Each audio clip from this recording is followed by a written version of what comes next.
A soldier came home from the battlefield, thinking he had survived every kind of pain until the day he heard his daughter whisper, "It hurts when I sit down." And when he learned the truth, he collapsed. The town was called Grey Pines. It was late autumn. The sun dipped below the horizon early, and rows of old wooden houses seemed to bow under the shadows of dried-out oak trees. A bus came to a stop on the gravel shoulder, its tires letting out a faint squeal on the damp ground. Jack O'Hara stepped off, slinging an old, faded army backpack over one shoulder, the straps frayed at the edges. He paused for a few seconds, straightened his back, and glanced around the way soldiers do out of habit. Only then did he start walking forward. The town looked the same as the last time he'd left it, just colder, quieter. Dry leaves chased each other in the wind, piling up beneath shuttered storefronts. On a weathered wooden sign at the corner, the paint had faded, but still read, "The Lord is our refuge." Jack walked with steady steps, still wearing his desert boots from Kuwait. The wind tugged at the hem of his coat. He made his way down Main Street, all the way to the white-painted house, at the end a narrow porch out front, a crooked chimney on top. The door opened before he could knock. Helen O'Hara stood there, a scarf wrapped around her neck, holding a coffee mug gone cold. "My Jack, come in, honey," she said. Jack nodded instead of speaking. He stepped inside, set his backpack down near the foot of the stairs, and took a quick glance around the living room, an oak dining table, the old armchair where his father used to read the paper, framed photos still hanging neatly on the walls. Nothing new, but somehow everything felt too unchanged.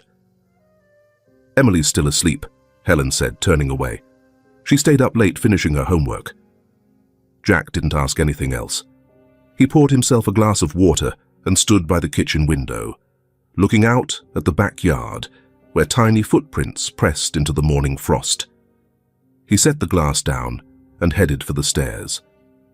Emily's room was upstairs, at the end of the hall. The door was slightly ajar. Jack stood there a moment before gently knocking. "It's Dad," he said. No reply. He pushed the door open and stepped in. The room was simple, a single wooden bed, a small desk, a few toys neatly stacked in the corner.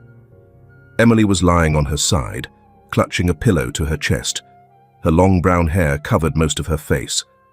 Morning light came through the Kerthausti, she. Teensvikens casting soft patterns across the blanket. Jack sat down on the edge of the bed. He didn't touch her. Instead, he said quietly, "Daddy's home, sweetheart." She stirred. Her eyes opened slightly, then closed again without a word. Breakfast was quiet. Helen sat across from him, eating scrambled eggs one bite at a time with a metal fork. Emily sat beside her, never leaving her seat. Jack shared a few light stories from the base, nothing about war, just the kind of everyday things soldiers talk about. "There was this new guy from Texas," he said. "Thought the sand in Iraq was like cornmeal. When you sweat, it clings to you like biscuit dough." Helen gave a faint laugh. Emily kept eating, her face expressionless, not giving any sign that she was listening. Jack watched his daughter. Her hand gripped the spoon, fingernails clipped short. A faint scratch marked her right wrist. He looked for a long time, but said nothing. That afternoon, Jack asked Emily if she wanted to take a walk around the neighborhood. She didn't say no, but she didn't smile either. They passed the old bakery, the library, then the playground behind the church. Children were running, throwing leaves, taking turns on the slide. Emily didn't join in. She stood behind Jack, her shoulders slightly hunched, eyes fixed on the ground. "Do you want to play?" Jack asked. Emily shook her head. A child ran past, nearly bumping into her. She flinched and stepped back. Jack placed his hand on her shoulder. It was cold and tense. "It's okay," he said, and gently led her back. That first night, Jack read a story to Emily Charlotte's Webb, its pages worn at the edges. His voice was low and steady, careful to keep a slow, clear rhythm. Emily lay with her face turned to the wall. When he reached the part where Charlotte spun her first message into the web, Emily whispered so softly, Jack thought it might have been the wind. "Dad." Jack stopped reading. "Yeah?" She spoke without turning around. "It really hurts when I sit down." The words dropped into the room like a knock no one wanted to hear. Jack set the book down and sat up straight. "Did you fall?" Emily didn't answer. Jack kept his voice even. "When did that happen, sweetheart?" The little girl pulled the blanket higher, without saying another word. Jack didn't press her. He sat by the bed for a moment longer, then stood up and turned off the nightlight. Streetlight filtered through the curtains, casting a faint glow on the wall. Jack left the room, closing the door gently behind him. Downstairs, he walked straight into the kitchen. On the table, beside the sugar jar and a worn tablecloth, a picture frame lay face down. Jack turned it over. The photo had faded with time. Him, Natalie, his wife, and Emily at age 2. Natalie held Emily from behind, her head tilted toward Jack with a smile. She died 3 years ago. A car accident late at night on her way home after an extra shift. By the time the message reached Jack's unit in Kuwait, she had already been buried. He hadn't had time to call, hadn't had time to say goodbye. Since then, Emily had lived with her grandmother. Jack stayed on duty, trying to keep up with letters, care packages, recorded birthday wishes, but the replies came less and less. Helen wasn't one for phone calls. She didn't believe kids should be asked too many questions. And Emily, his daughter, grew up in silence, with no one asking what she saw, what scared her, what she needed. Upstairs, Emily had turned to face the window. She still wasn't asleep, just stared at the moon through the sheer curtain, her arms wrapped around her knees. A bruise, already fading to pale purple, peeked out from under her nightclothes. And he truly hadn't expected that behind what had seemed like an offhand comment from Emily, there was a quiet truth so deep he couldn't reach it with battlefield instincts, or even all the years he had spent surviving silence. The next morning, the clock chimed softly at 6. Jack had already been awake. He poured coffee in silence, his eyes resting on the army backpack, its straps still fastened. Upstairs, Emily's small footsteps sounded faintly. She was walking slowly, a bit hesitant. Helen was setting breakfast on the table, fried eggs, white toast, orange juice. Everything was neat. Not much was said. Emily sat at the corner of the table, her hands tucked under it, her eyes fixed on her plate. "You're going to school today," Helen said, without looking up. "You need to start over, be on time like the other kids." Emily gave a small nod, saying nothing more. Jack looked at his daughter, then at her mother. He started to speak, but stopped. It wasn't the right time. Not enough pieces yet. He still didn't understand what was slipping between the silences in this kitchen. The elementary school was less than 3 blocks from the house. Jack held Emily's hand on the walk over, but she gradually pulled it away. In front of the school gates, kids tugged at their backpacks, laughing and rushing toward each other. Emily didn't greet anyone, and no one greeted her. "What class are you most excited for today?" Jack asked, trying to keep his tone light. "I guess geometry," Emily said. Her voice was barely louder than a breeze through a sleeve. As they neared the classroom door, a young teacher stepped out. Her name was Miss Clara Tall, hair tied neatly back, her face more stern than her appearance suggested. "This is Emily's father." She spoke in a flat, rehearsed tone. Jack gave a light handshake. Clara didn't hold his gaze for long. "She's a sweet girl, does fairly well in school, but a bit absent-minded. We're helping her adjust, little by little." She bent down and placed a hand on Emily's shoulder. The girl flinched slightly, her eyes fixed on the ground. Clara withdrew her hand, still smiling. "Go on to class now, Emily." Emily stepped away from Jack and walked into the classroom without looking back. Her back was stiff, her steps steady, but heavy. Jack stood there for a moment, hands in his pockets, watching the door close behind her. On his way home, Jack stopped by the old grocery store, once Natalie's regular spot. The new owner was a middle-aged woman named Dottie. She spoke quickly, cheerfully, but her eyes kept shifting, as if scanning for ripples in the air. "Mr. O'Hara, isn't it? Heard you were back. The whole town knows. Well, you came just in time. The fall festival's coming up. Emily'll probably enjoy it." "I hope so," Jack replied, picking out a few things. Another woman spoke from behind the counter without looking at him. "As long as she doesn't act up like some of the others. My kid got punished last week, had to stand facing the wall for nearly an hour. In the morals class. At school." Jack turned to her. "Nope, Wednesday afternoons at the church. Reverend Dale runs it. Says it's to teach kids how to listen." "An hour?" Jack repeated. Maybe more. Kids these days need to learn boundaries." The woman pursed her lips and shook her head. "They're too coddled nowadays." Jack gave a small nod, saying nothing more, but in his mind, the image of Emily curled up in the chair reappeared. He saw that scene more clearly than the road home. That afternoon, Jack was tidying up the laundry room behind the house. Emily had left her dirty clothes in the basket next to the machine.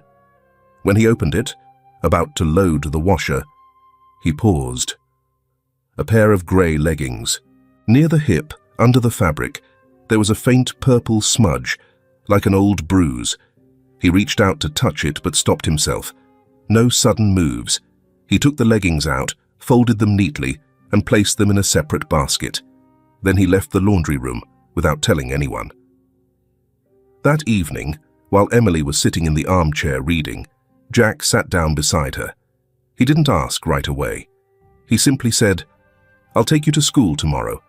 Let's leave a little early. We'll swing by the bakery."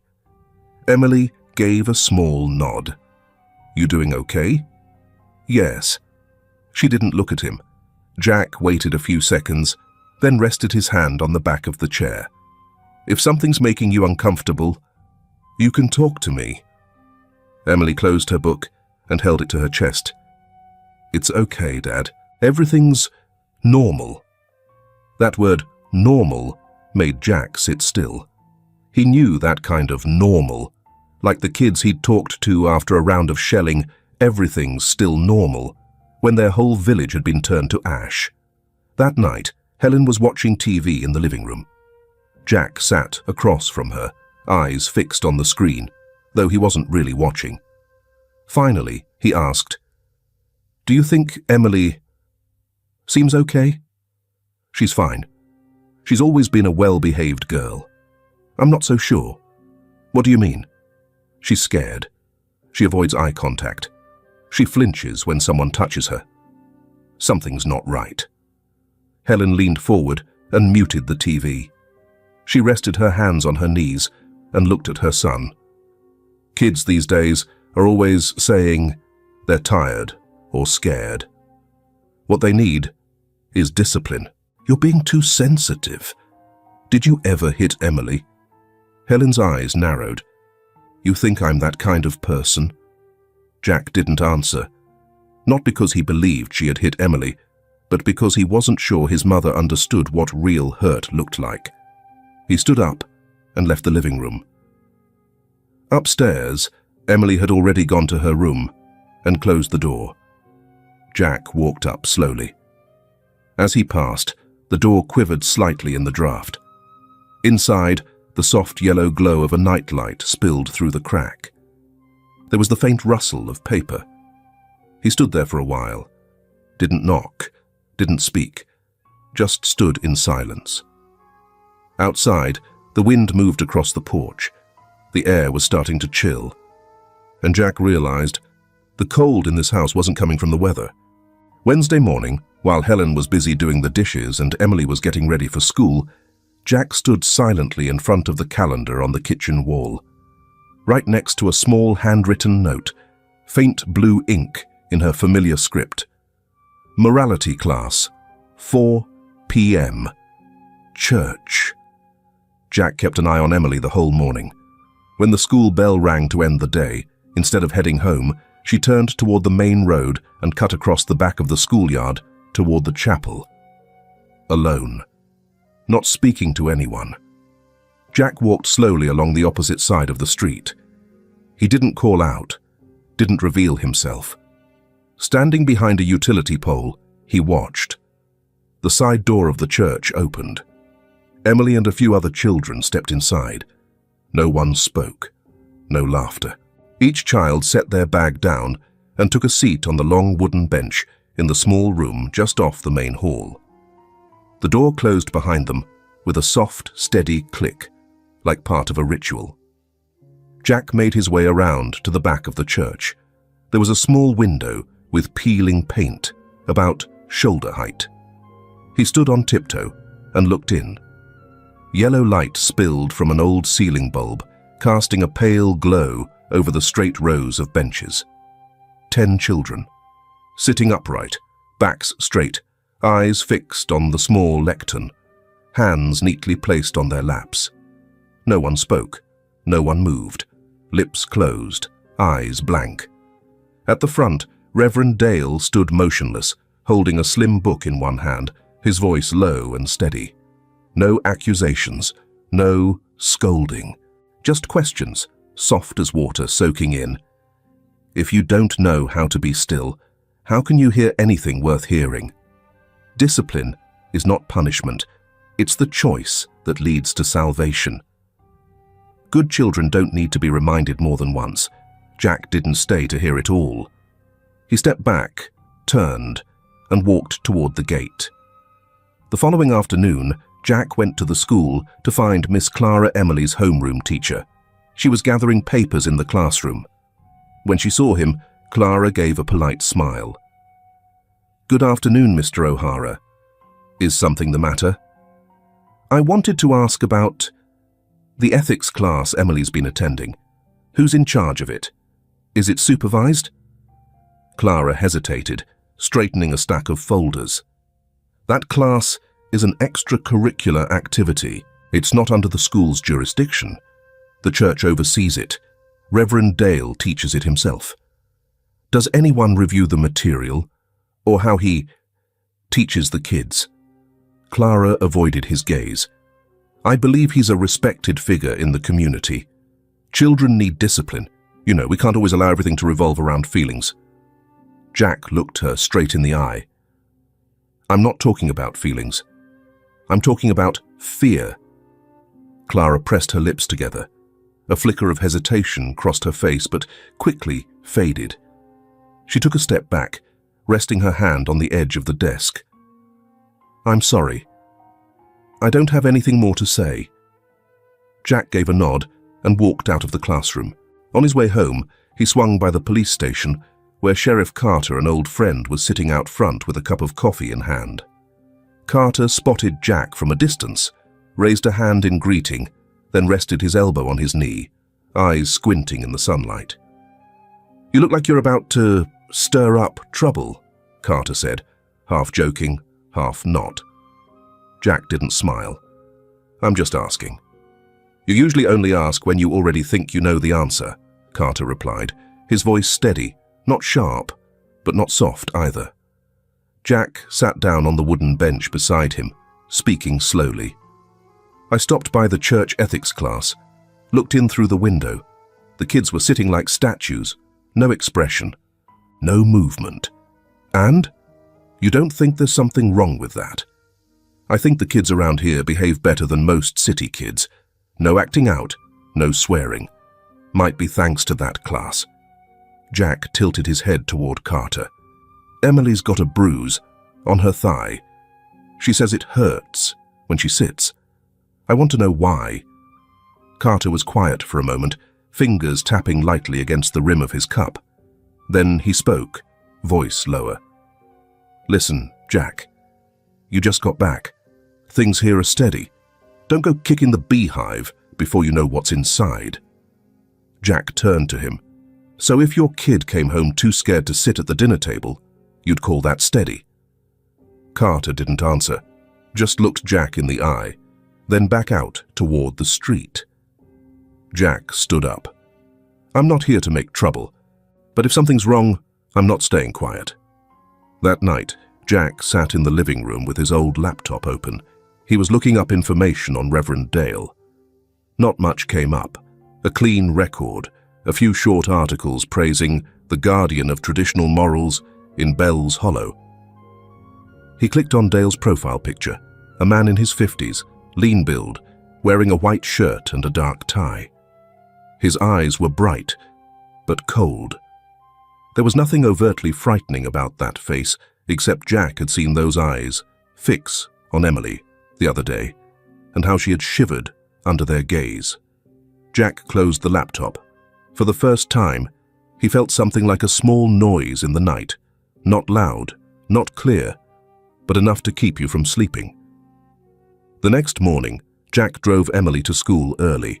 On the way, he asked, "Would you like to skip the ethics class?" Emily blinked, hesitated. "If I skip, I'll get in trouble. Reverend Dale said anyone who misses has to do a private lesson with him." Jack tightened his grip on the steering wheel. "From now on, I'll be waiting for you after that class. Okay?" Emily nodded softly, as if nodding too hard might get her scolded. Jack didn't say anything more. He watched her walk into the school, backpack slipping off one shoulder, posture straight but slow. A light wind passed through. Yellow maple leaves floated down onto the stone walkway. Jack watched them, then turned away, as if he already understood. From this moment on, silence was no longer an option. Friday morning, the sky was a heavy grey. Last night's rain had left puddles across the entryway, and the damp earth in the front yard gave off a scent like wet rust. Jack opened the front door, planning to take the trash bin out to the curb, when he saw a small envelope lying on the doormat. There was no return address. The envelope was a pale yellow, its edges slightly crumpled, with a faint damp mark, maybe from dew or a trembling finger. He picked it up and looked around.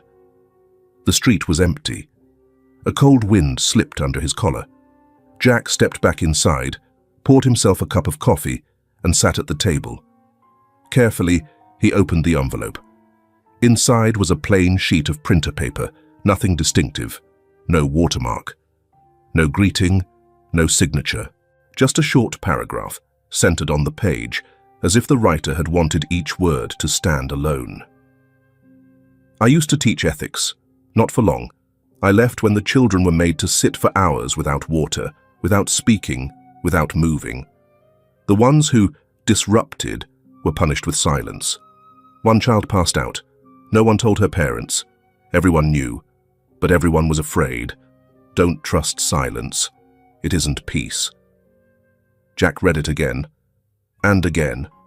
The last line made his hand tighten. The coffee in his mug had gone cold. He folded the paper and slipped it back into the envelope. Carefully. No tears, no creases. It wasn't evidence in court, but it felt like enough to make his chest ache, like something heavy was pressing down on it. That night, long after dark, Jack passed by Emily's room. The door was ajar. Her nightlight cast a thin line of gold across the wooden floor. He was about to keep walking, then he heard a soft, rustling sound. He turned back and pushed the door open. Emily was standing beside the bed, her eyes open, but not truly seeing. She faced the window, whispering, "I won't speak anymore. I won't sit down again. Reverend Sir." Her words broke apart, like the last breath of a child lost in a dream. Jack stepped forward and gently placed his hand on her shoulder. Emily flinched and collapsed to the floor. She covered her knees with her hands, her eyes wild with fear. "It's me. Just me, sweetheart. Just Dad." Emily panted.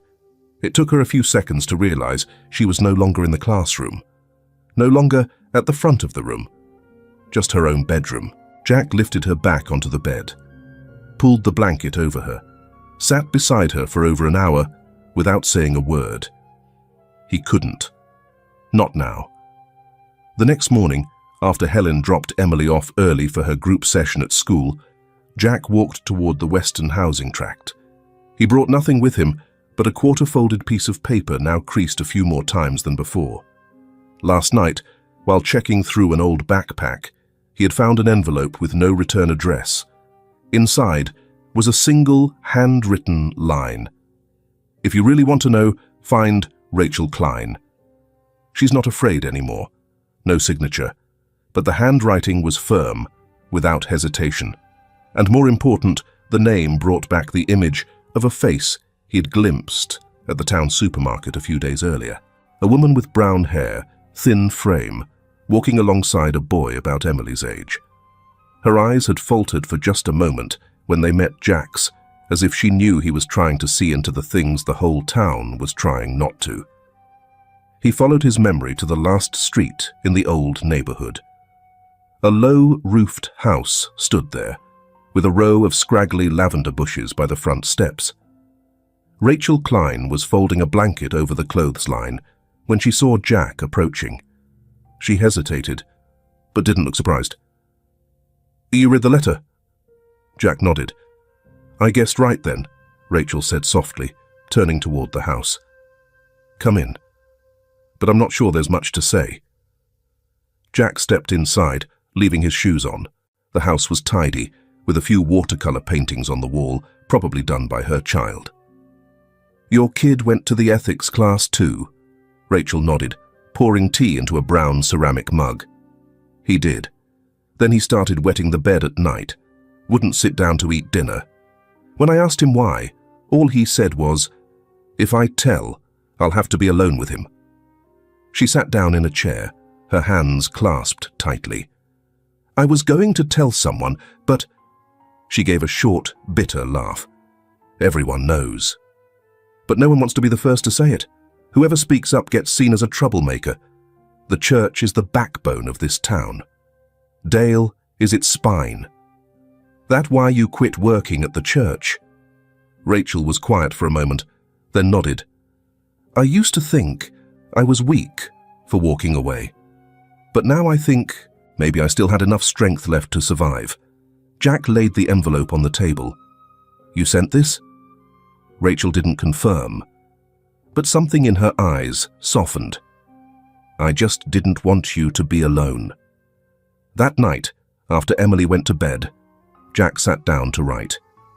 He opened his old army notebook, the one he used to record artillery coordinates, and began noting down every small behavior of Emily's. The time, the signs, the things she said in her sleep. He sketched the layout of the room, marked where the light came in, where Emily usually stood when she sleepwalked. Every line he wrote felt like a cut, but he wrote slowly, steadily, with care.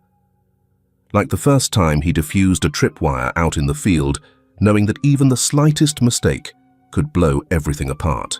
He didn't know what he would do next, but for the first time, he knew this. He wouldn't stay silent, not for one more night. Outside the window, the church bell stirred lightly in the wind. No one had rung it, but its echo was enough to make Jack tighten his grip on the pen.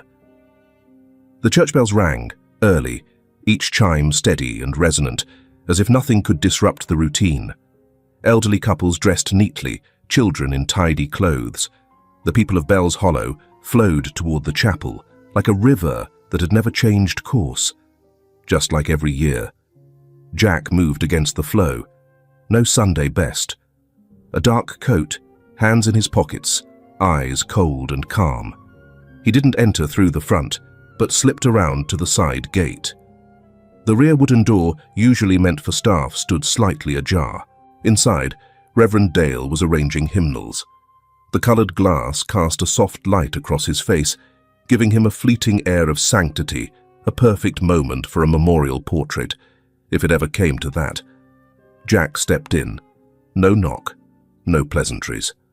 "I don't need you teaching my kid obedience," he said flatly. "I need him to feel safe." Dale didn't look up right away. His hand smoothed the final page, as if that task took precedence.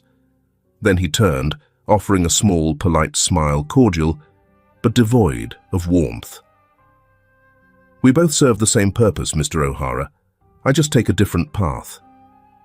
"If your path walks over children, it's not a path, it's a pit," Jack replied. Dale's eyes paused at Jack's clenched fist. Then he spoke, slowly, his voice deep and deliberate, like a sermon. "A father returned from the battlefield, burdened by the fear of losing control over what he once held firm. I understand. But be careful, Mr. O'Hara. Around here, rebellion is often mistaken for disruption." Jack stepped closer. "And silence is often mistaken for faith. But don't forget, I've seen silence kill, with bombs, with wire, with indifference." Dale still smiled. "You're lost, Jack." Jack nodded, took a step back, voice low. "Then I'll walk my own way." He left the church without looking back. That afternoon, Emily sat drawing in her room. She used crayons, silent, making sure Jack couldn't see. It wasn't until after dinner that he noticed the sheet of paper, folded into thirds, resting at the edge of the table by the window. He opened it. A simple, yet detailed drawing. A long brown bench stretching across a dark space. Beneath the bench, a large black shadow, no clear shape. On the bench, a small child, brown hair, long-sleeved shirt curled up, hugging her knees, face turned away. In the corner, written in thin lettering, "I promise to be good if I don't have to sit anymore." Jack folded the drawing back up and placed it in his nightstand drawer. This time, he didn't just remember. He kept it. A few days later, Rachel Klein began making phone calls to other parents. She chose carefully those who had quietly pulled their children from ethics class or had shown signs of doubt. The conversations were discreet, even avoiding the name Dale altogether. But bit by bit, the pieces began to come together. One mother said her child had been forced to stand outside in the cold for giving the wrong answer. A young boy said he'd once been locked away to relearn obedience. No one had proof. No one dared speak out loud. But they knew. Everyone knew. Word traveled just as quickly in the other direction. At the grocery store, an older woman whispered to the man behind the bread counter, "That Jack fellow shows up out of nowhere and starts trouble. Think he's going to teach the whole town how to raise kids?" Another woman shook her head. "The girl's just sensitive. It's not the church's fault. He's hurting his own mother. Helen's whole life has been about her faith." The next morning, in the kitchen, Helen slammed her teacup down on the table. "What the hell are you doing, Jack? I'm protecting Emily by dragging Reverend Dale through the mud. Do you even understand who he is in this town? A man with too much power and no one willing to question him. He's made those kids into decent people, not like the ones running wild out there. Kids don't go bad on their own. It starts with adults who don't know when to stop." Helen stood up and pointed her finger. "From now on, I forbid Emily from setting foot in that church. Not because of her, but because of you. I won't let that girl become your excuse to pull others in." Jack rose slowly. He didn't argue. He simply said, "She's not an excuse. She's the reason." That night, Jack sat alone in his room at the wooden desk. He opened the drawer and took out the drawing Emily had made. He laid it flat on the desk, pressing his hand over it like he needed to confirm it was still real. Outside, the wind chimes whispered softly, but in Jack's mind, the chimes had gone silent. What remained was a quiet beginning to a fire, smoldering, patient, and beyond the reach of prayer. Monday morning, there was no rain, but the sun wasn't strong enough to chase away the chill that had begun to settle into the ground. Jack sat in his car at the school gate, eyes following Emily as she got out. She had her backpack on and walked steadily, not in a hurry. Her steps were no longer stiff like last week's, but they still didn't seem quite natural. When she reached the playground, Emily slowed down. A group of 3 kids playing jump rope turned their faces away. One boy, maybe 8 years old, pointed and whispered just loud enough for Jack to catch through the half-lowered window. "That's the girl whose dad hates church." Emily stood still for a few seconds.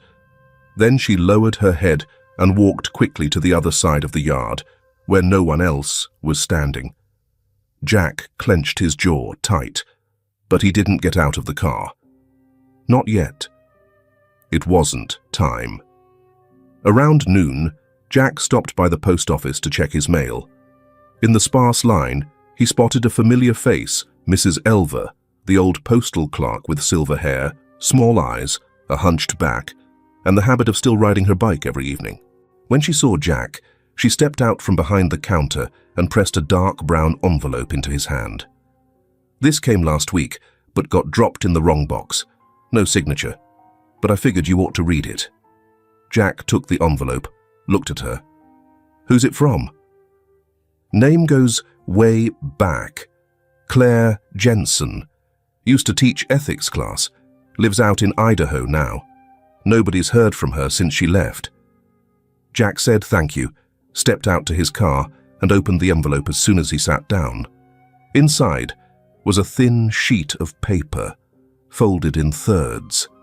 The handwriting was in blue ink, rounded, neat, but slightly shaky. "I used to teach at Bell's Hollow.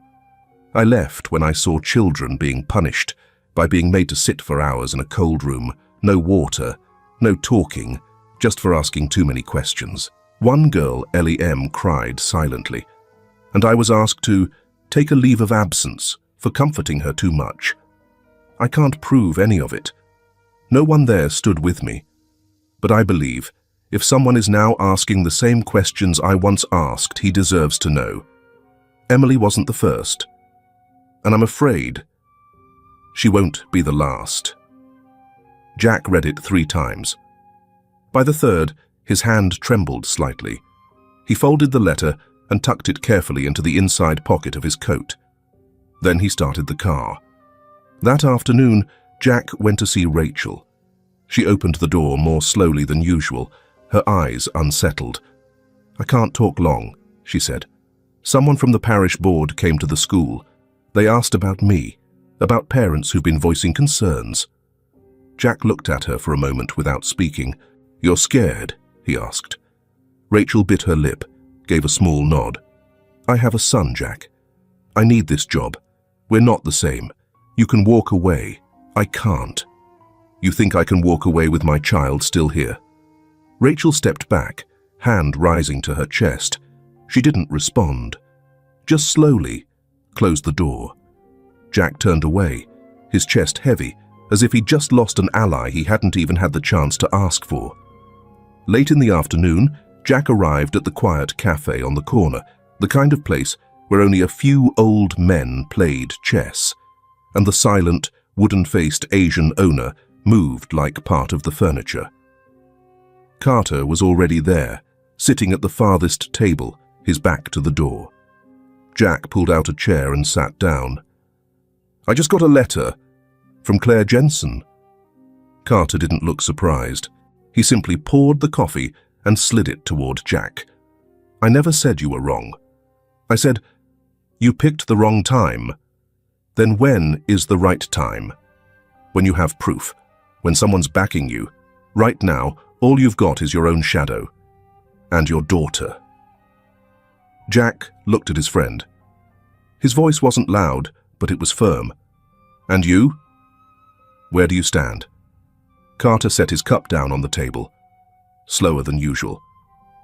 "The more you try to expose, the more I have to cover. I can't afford to lose this town, Jack." "So, you'll keep it by stepping on children?" Carter let out a long breath. "I'm keeping it by not letting it burn from the inside. And you're striking matches, Jack. Wet ones. Maybe, but still matches. They sat in silence for a few seconds. Finally, Jack stood up, leaving the coffee untouched. He didn't say another word. Carter didn't call him back. By the time Jack got home, it was already dark. The wind had picked up. In the kitchen, Helen was nowhere in sight. A sliver of light glowed from under Emily's door, but it was locked. Jack knocked gently. "Emily, it's Dad." No answer. He tried turning the knob, it wouldn't budge. From inside, there was the sound of a chair being dragged. Then silence. Jack stood still in front of the closed door. He didn't knock again. He just placed his hand on the wood, without pressure, as if touching a thin wall between the present moment and what he was about to face. Inside, the room remained quiet. No crying, no footsteps. The silence didn't frighten Jack. It made him sad. Sad because he used to believe that just coming home would make everything all right again. But it didn't. Emily had learned to protect herself by pulling away, and that made him feel like he was late again. He sat down on the floor, his back against the wall across from her door. He didn't raise his voice, just spoke softly enough for the sound to slip through the crack. "When I was on the battlefield, there were nights so cold nobody could sleep. But the cold wasn't the scary part. Not knowing where anybody was, that's what got to you. There was this young soldier, 18 years old, shivering in the corner of the tent.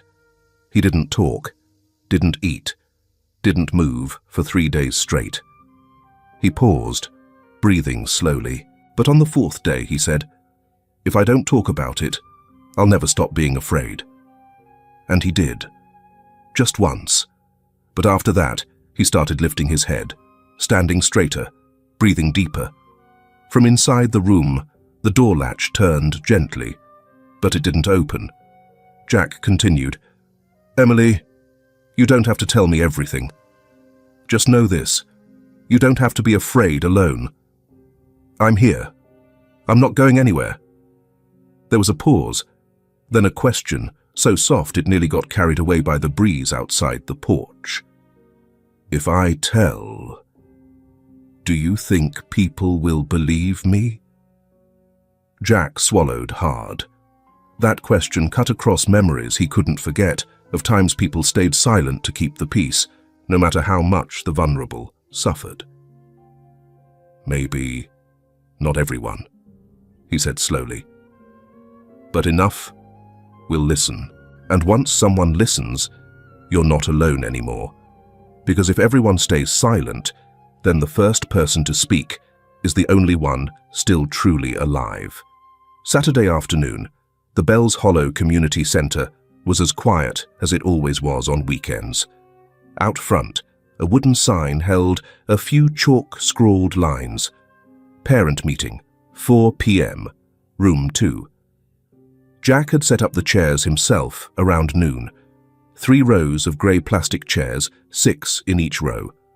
A folding table sat in front of the small stage, holding a water jug and a few paper cups. He hadn't hung a banner, no posters either. Just a spoken invitation, murmured through closed doors, to those still brave enough to listen. By the time the clock hit 4, only 8 people had shown up, mostly women. They entered one by one, offering faint nods to each other, sitting far apart like unstitched wounds, afraid to be touched. Rachel came too, but didn't walk up front. She took the last seat in the back, clutching her purse tightly. Emily came with Jack. She wore a pale blue sweater, her hair braided into 2 neat plaits, her face serious, almost unblinking. When she sat down in the front row, she didn't look around. She kept her eyes on her closed fists in her lap. Jack didn't stand up to speak. He simply nodded to the room, then turned to Emily. "If you're ready, you can start." Emily stood up. She stepped into the middle of the small room, where the late afternoon light slanted through a thin white curtain. The room fell silent. No one rushed her. No one interrupted. Her voice came out quiet, but steady. "I don't know what I did wrong, I just said I needed to use the bathroom. Reverend Dale said I disrupted a sacred lesson. Then he wouldn't let me go back to my seat. He made me sit on a chair against the wall. Emily paused and took a breath. That chair didn't have a desk. I sat there until everyone left. He turned off the lights. No one came back to check on me. I sat there alone. I didn't tell anyone when I got home because he said, God loves silence. She lifted her head and looked around the room, full of silent adults. I don't know if God wants my legs to hurt, but I think if God loves me, He'd want me to sit somewhere that doesn't hurt so much. There was a muffled sob. It wasn't clear who it came from. I didn't tell Dad right away because I didn't know if he'd believe me. But now I think, if I don't say anything, someone else might have to go through the same thing. She didn't cry. Her voice stayed even, but her eyes began to glisten, not from fear, but from relief. Emily took a step back, her gaze searching for her father. Jack nodded just once, quietly, but it was enough to let her know. She wasn't standing alone anymore. And when the first woman began to cry, and another mother finally spoke up, Emily no longer drew her shoulders in. She stood tall, didn't back away, her hands still clenched, but steady. As if, for the first time, she knew her voice could be heard, and it deserved to be. Rachel took a breath, then stood up. We've been silent for too long. Out of fear of being isolated, fear of losing our reputation, our jobs, our friends. But what about our children? They're the ones who will carry the wounds if we don't stand up. We won't let them suffer anymore. I won't stay silent. Silence, then applause. Not loud, not in unison. A few scattered claps at first, then more, like the first drops of a spring rain few, but genuine. Jack stayed in the back. He didn't speak. He didn't need to. Today wasn't his day. It was Emily's. The day she stopped being the one who endured and became the one who opened the first door. He looked at his daughter. She wasn't smiling, but her lips were no longer pressed tight. Her shoulders had softened. Her eyes rested on the west-facing window. The late afternoon sun touched her forehead like a soft halo. Jack understood. He was no longer fighting alone. And more than anything, Emily had found her voice again. The church bell rang 4 times that day. Long, resonant. As if Reverend Dale wanted to make it clear this wasn't a regular service, but a gathering, a call for faith, unity, and community order. Nearly the entire town showed up. People weren't dressed fancy, but properly like they would for a court hearing. They hadn't come to pray. They came to see what Jack O'Hara would do, and how Reverend Dale would respond. In the third pew, Jack sat beside Emily. Her arms were drawn in close, lips pressed tight. Her eyes flicked now and then toward the pulpit, where Dale was already standing white robe, Bible in hand, like a symbol of unquestioned authority. Jack lowered his head and spoke softly, just enough for her to hear. You don't have to speak until you're ready. I'm here. Emily didn't answer, but she gave a small nod, a subtle motion, like pulling herself out of the darkness inside. The ceremony began with unsourced quotations. The Lord said, "He who sows doubt among the faithful is the hand of darkness." When a family rises against the word, corruption begins with the child. Jack sat still, his hands clasped. Inside the pocket of his coat was a small USB drive. He had transferred the video Rachel had given him. As the sermon gradually shifted from guidance to insinuation, a vague silence settled over the sanctuary. Dale raised his voice. Some believe they're acting in truth, but truth cannot come from chaos, and it cannot come from the mouths of children who do not yet understand right from wrong. I ask you, who among you here believes in obedience? Before anyone could respond, Jack stood. He didn't walk up to the pulpit. Instead, he reached into his pocket, pulled out the USB drive, and held it up. I have a video. It was recorded from the hallway camera outside the classroom late in the afternoon, right here at the church. In it, there's a child not talking, not misbehaving, just standing up to ask to leave, and his hand was grabbed. He was shoved back into his seat. No shouting, but it was clearly forced. Dale smiled faintly. He nodded. These days, people believe in video more than the Bible. They believe in camera angles, not the truth. What's a video clip worth when it's cut from 10 hours of footage? There's another letter, Jack added, from Claire Jensen, former ethics teacher. She witnessed punishments that went on for hours. Kids fainted, and no one ever told the parents. Dale's tone didn't soften. Everyone who's left this community carries wounds, but not because of the church, because they couldn't handle discipline. They chose to run instead of change themselves. At that, Emily clasped her hands tight in her lap. She was trembling, not from the cold, but from standing right on the edge between fear and courage. "You don't have to say anything," Jack whispered. Emily shook her head. She stood up. She walked slowly down the center aisle of the church, where everyone could see her clearly. She wore a pale sweater, her hair tied to one side, her eyes wide open. A heavy silence settled over the room. "I used to think obeying meant not crying," Emily said. Her voice shook, but it was steady enough to carry. "I didn't understand why I was being punished. I didn't do anything wrong. I just asked to go to the bathroom." A woman burst into tears. A man stood, then sat back down. No one spoke. Emily went on. "I thought I was a bad person, but now I understand. I wasn't wrong, I was just a child." Dale smiled, his first smile that looked uneasy. "Even a child can be led astray, folks. Who's feeding her these words? Who's putting her up to defy her faith?" Jack didn't move, but Rachel stood in his place. "You did," she said, "not with what you taught, but with your silence when she needed you to protect her." Each person, as if waiting for someone to break the seal, began to rise to their feet. My son was forced to sit so still his legs went numb. My daughter came home and didn't speak a word for 2 weeks. I apologized to my child for not listening sooner. Dale stood still. His hand gripped the Bible, no longer steady. Then he stepped down from the pulpit, said nothing more. No denial, no bowing of the head, but no one followed him either. Emily returned to her seat. Jack held his daughter's hand. The small hand was still cold, but it no longer trembled. The church bell stayed silent.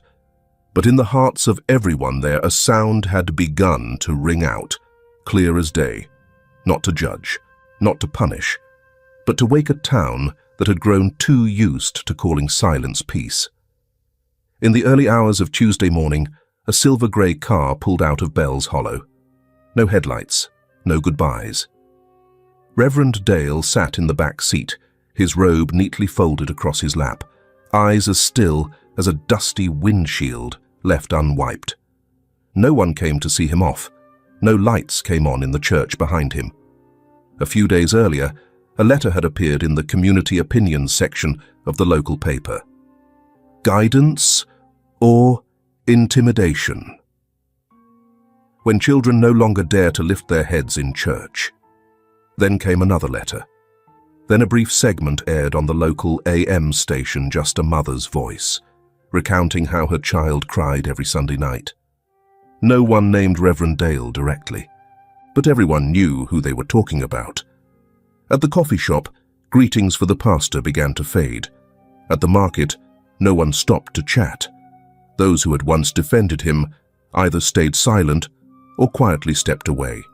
The looks people gave started to shift, not loud, but steady, like water slowly seeping through old tile. No one knew exactly where he was going, Just a sheet of paper taped to the church door, typed cleanly, neatly. I, Reverend Dale, am stepping down from my position due to health reasons. Thank you for the years of serving this community. No apology. No sign of remorse. Just leaving. The next morning, Jack stood on the church porch, reading the note for a while. He didn't take it down, didn't tear it up. He just looked at it, then turned away. In his pocket was a summons from the State Religious Oversight Board requesting his testimony in an internal investigation now underway after several families had filed official complaints. No one said it out loud, but Jack understood. Some people may be gone, but they haven't really left. The silence that once shielded Dale still cast its shadow over a few faces, those who still chose to bow their heads. But Jack knew the most important thing had already happened. The silence had been broken. In the late afternoon, Jack came home. As soon as he opened the door, he saw his mother Helen sitting at the kitchen table. For the first time in weeks, her brow wasn't furrowed. On the table was an old photo album, its blue fabric cover worn at the corners. She didn't speak right away. She simply pushed the album toward Jack, her hand lingering on the edge of the cover before letting go. "I was never good with words, and worse at being a mother," she said, her voice low and steady. "I thought staying quiet kept the peace, that it was the best way to let her grow up without getting hurt. But it seems I was wrong." She looked down and brushed at the corner of her blouse. It took her a few seconds to go on. "I don't know everything that happened, but I know there were things I should have seen sooner. I should have asked Emily.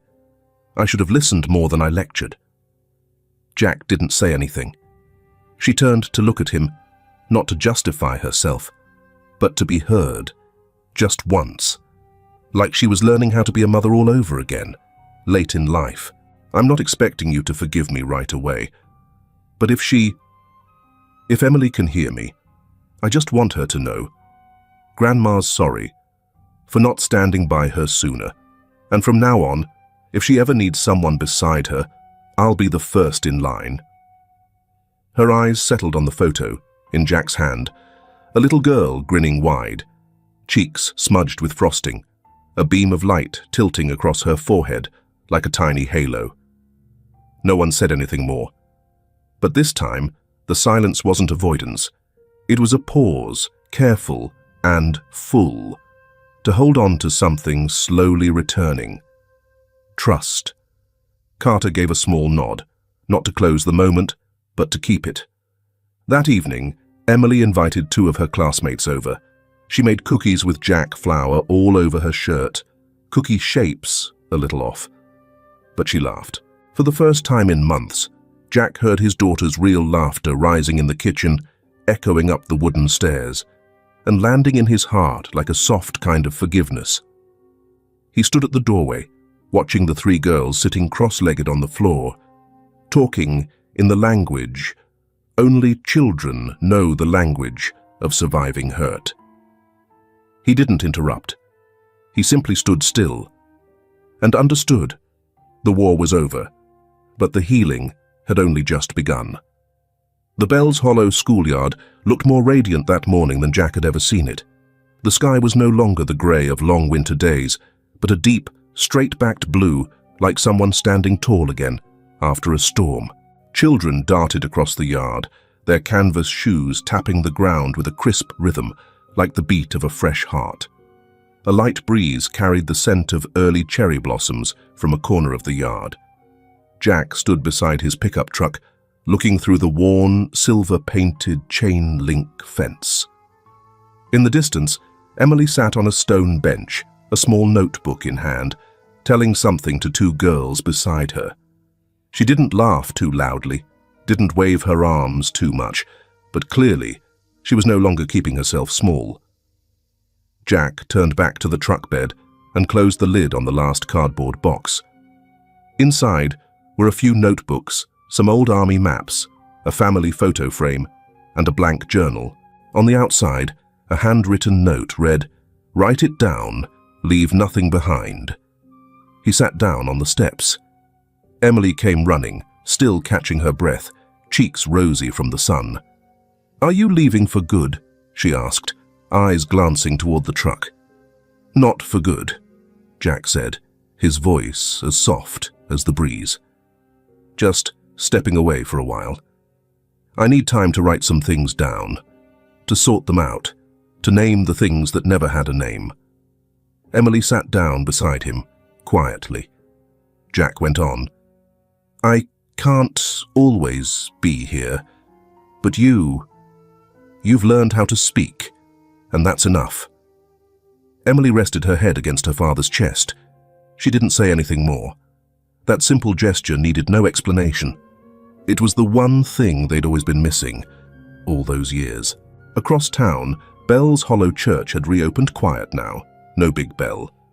The new pastor was young, short hair, thin glasses, the kind who bowed his head and listened more than he preached. There were no afternoon morality classes, just a reading nook and a small weekly gathering for children who had something on their minds. No lectures on obedience, just one gentle question. "How are you feeling today?" Night. Jack left the house, started the engine, pulled away from Main Street. Inside, on the wooden table by the window, the drawing of the bench Emily once made still lay quietly. But now, it had a few new details. Tiny purple and yellow flowers growing low around the wooden bench.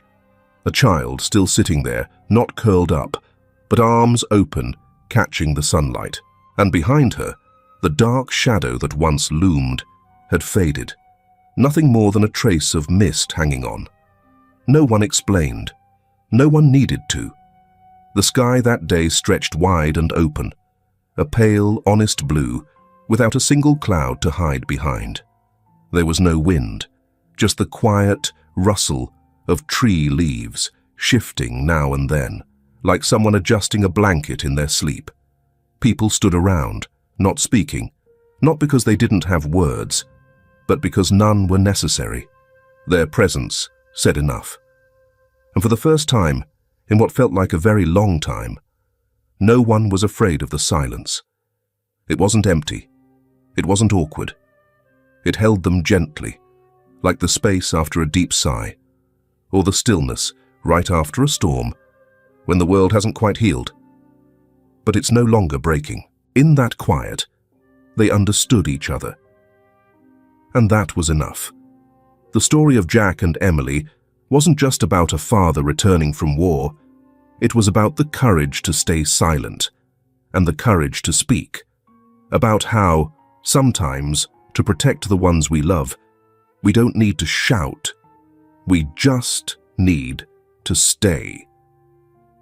We were raised in different ways, some with strict rules, some with quiet endurance, but what matters most is this. We have the courage to change when we know something's wrong. Have you ever been in a situation where you had to choose between staying silent or speaking up? What helped you decide? If you're listening to this late at night, just before bed, don't forget to take a small sip of warm water, just a little. Let your body settle into peace, because after everything heavy we've just walked through together, maybe what we need most isn't advice, but a bit of gentleness toward ourselves. Wishing you a peaceful night.